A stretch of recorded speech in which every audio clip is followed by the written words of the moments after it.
बेशक प्रत्युषा बेपरवाह होकर सो रही थी, लेकिन नकुल की आंखों में न तो नींद थी और न ही सोने की सुविधा थी।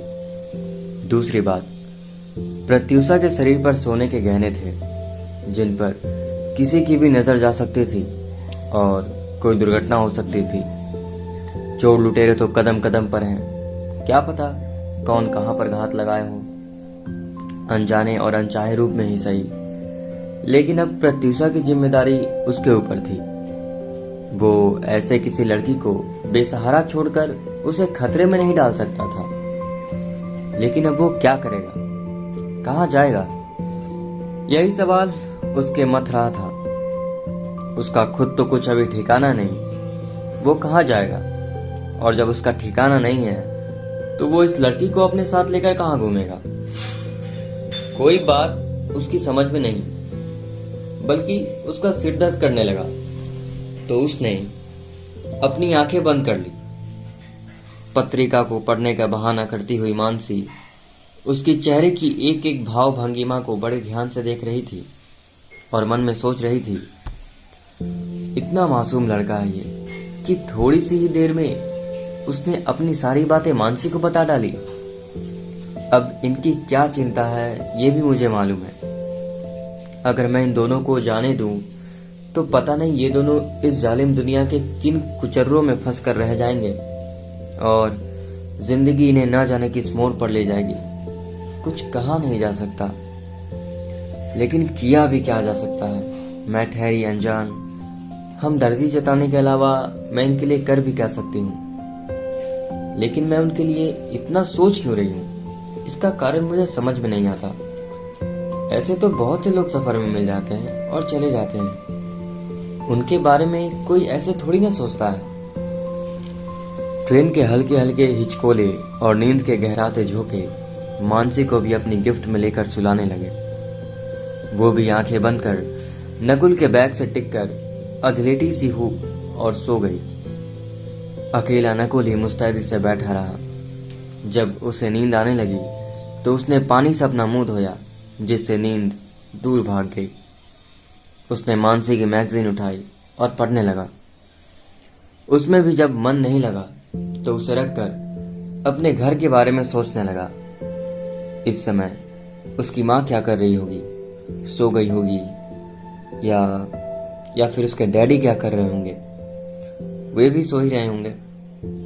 कल फिर से अपने काम में लग जाएंगे, उसे नए सिरे से ढूंढवाएंगे।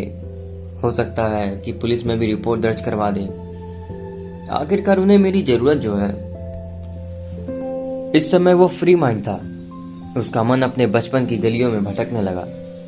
कई घटनाएं एक एक कर उसकी आंखों के सामने गुजरने लगी। उसका मन कड़वाहट से भरने लगा। बचपन से उनका रवैया नकुल के प्रति ऐसा ही था। उसे एक घटना याद आ गई। एनुअल फंक्शन का प्रोग्राम था जहां बच्चों के पेरेंट्स भी बुलाए गए थे। उसके सभी दोस्तों के पेरेंट्स आए हुए थे।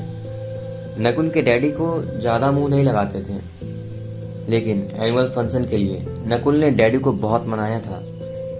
उसका बहुत मन था कि सबकी तरह वो भी प्रोग्राम का आनंद उठाए। लेकिन जब उसने देखा कि उसकी माँ अकेली आई है तो वो उदास हो गया।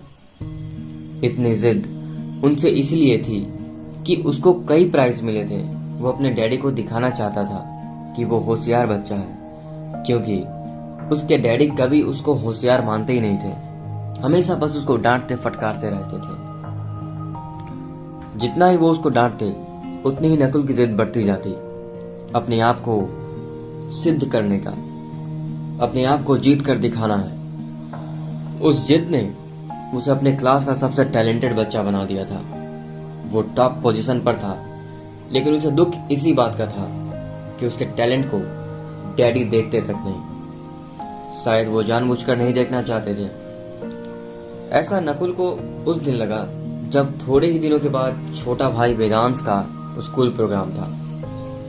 वहां पर डैडी गए और खूब खुश होकर तालियां बजाई थी। वेदांश को सपोर्ट भी किया था, उसे गोद में लेकर प्यार भी किया। ठीक उसी तरह अहाना को भी डैडी का पूरा सपोर्ट मिलता था। अगर वे किसी काम के लिए कहते तो नकुल सबसे पहले दौड़ता और फिर काम करने के बाद उनके मुंह की ओर देखता कि वो मेरी तारीफ करेंगे, लेकिन उनके सख्त चेहरे पर उसे वहां सिर्फ रूखापन ही दिखाई देता।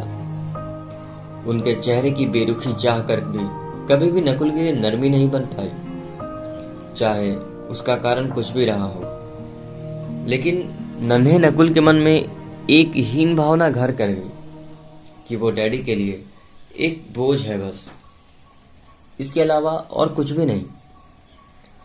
उसे वो दिन भी याद आया जब एक दिन उसे बुखार था। सावित्री ने उसे स्कूल जाने से मना कर दिया। तभी डैडी नाश्ता करने के लिए आए और उसे तैयार ना देखकर सावित्री को डांटने लगी और कहा, उसे स्कूल भेजो। सावित्री ने कहा कि उसे बुखार है, तो वे सावित्री को डांटते हुए बोले, ऐसा नाजुक बनाओगी तो हो चुका इसका कल्याण। फिर जब उसने जाना और जाने से मना किया और कहा कि उसके सिर में दर्द हो रहा है, तो उसे बुरी तरह से डांट पड़ा। आंखों में आंसू भरे हुए नकुल स्कूल चला गया। स्कूल में उसकी तबीयत ज्यादा खराब हो गई तो टीचर्स ने घर पर फोन किया और कहा कि नकुल को ले जाओ, इसकी तबीयत कुछ ज्यादा ही खराब हो गई है। तो सावित्री घबराई हुई स्कूल में पहुंची।